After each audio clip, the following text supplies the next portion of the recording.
Hello, everyone. It's me, Adam, and Dave. It's Sunday, July the 16th. It's about 8:30.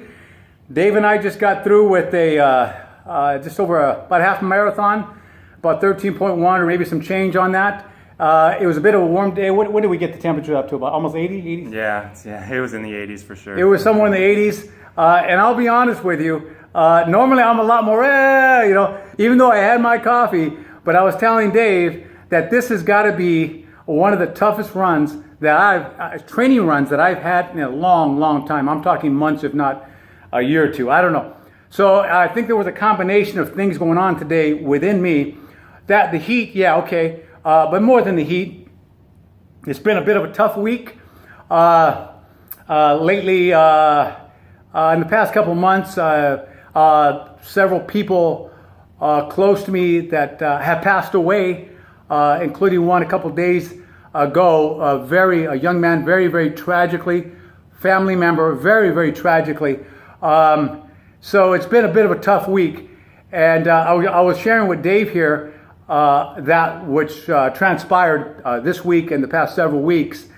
And Dave says, hey, Adam, it was interesting. Just this morning, I was reading some about that. And it had to do with grief and dealing with that in the combination of grief and how to process or cope with it and strategies. Dave, what were you reading this morning? Yeah, so there was an article in the Washington Post about grief and exercise and how exercise tends to help deal with grief, and there's been a bunch of studies that reveal kind of what's going on in your brain and whatnot.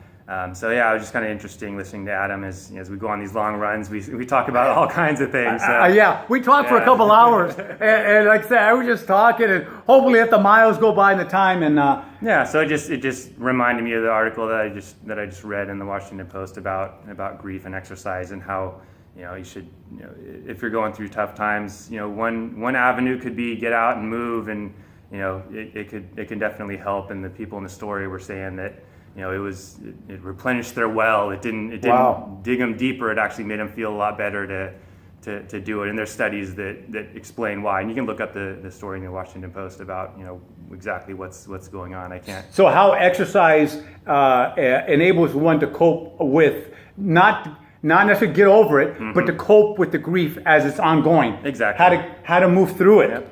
And it boosts your mood. And what it was saying, and something that kind of surprised me, it wasn't saying, go out on this full plan and say, Monday, Wednesday, Friday, Saturday, I'm going to, go out and, run a mile every day or something like that. I say, it doesn't have to be that stringent. It says, just go out once. Just go out and move and do something. If you feel better, do it again. If you feel better, do it again. So nothing too regimented. Exactly. That would just like, it's more work than anything. Right. So you want to be successful in the sense of coping with the events or tragic events, whatever it may be in your life, huh?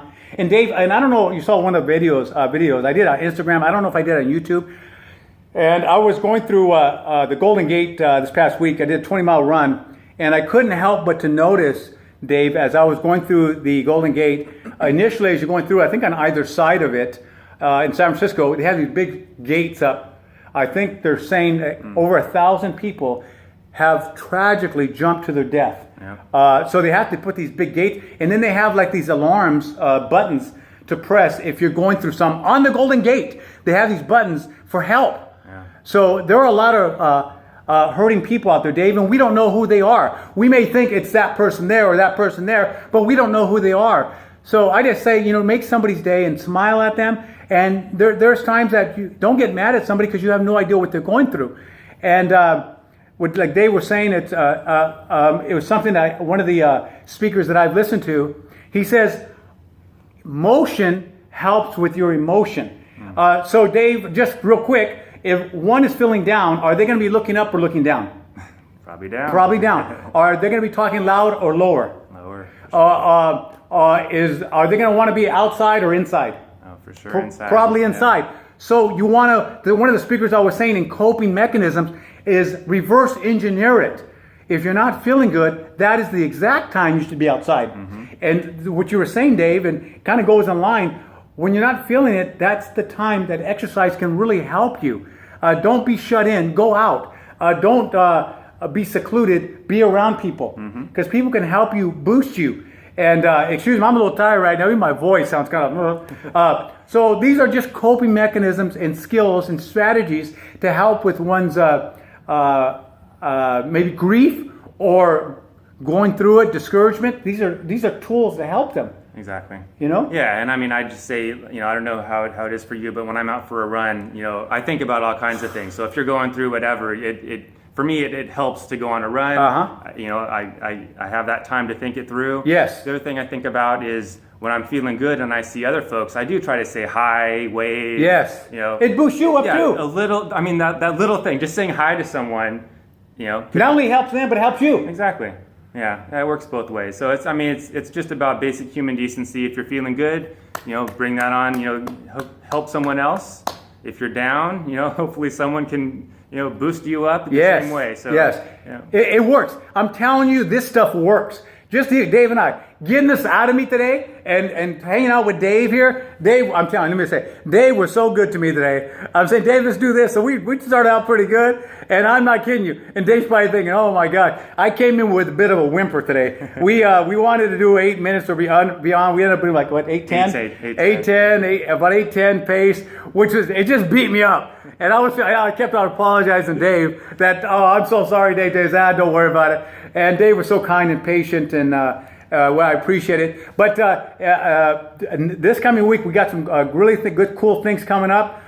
Next Monday or Tuesday, Dave and I just reached out to Fernando Cabada, a world-class athlete that I talked about a few videos ago, that just got back to us a few minutes ago, live on Facebook. On Facebook. So we reached out to him. He got back at us. So hopefully next Monday or Tuesday, we're looking forward to getting him on here. Definitely had on YouTube and probably Facebook Live simultaneously. So we have some great things coming up. And you know what? Again, Dave and I were saying it's a very serious subject, and we want all of you to take your life up a notch.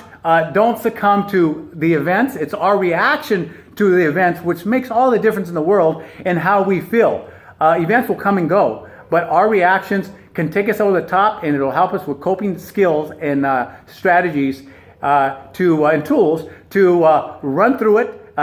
No pun intended, but run through it and more successfully.